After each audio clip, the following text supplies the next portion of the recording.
The first element to talk about that confuses a lot of people is the difference of layouts between Windows and the Linux file system.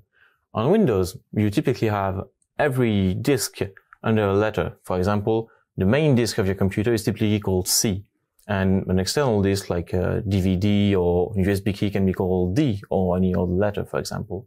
It's a bit different on Linux when you only have one root for all your directories.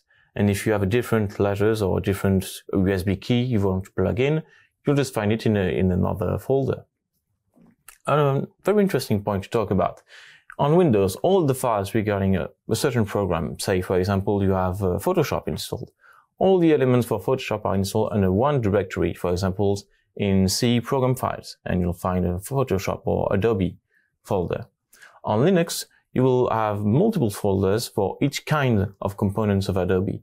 All the executables will be put in the binary folder, all the configuration files will be put in the etc folder, and all the things should be put, for example, in the USR or variable folders, for example. And on Linux, all the different files will be split depending on what they do, whereas on Windows, all the files will be regrouped depending on what programs they belong to.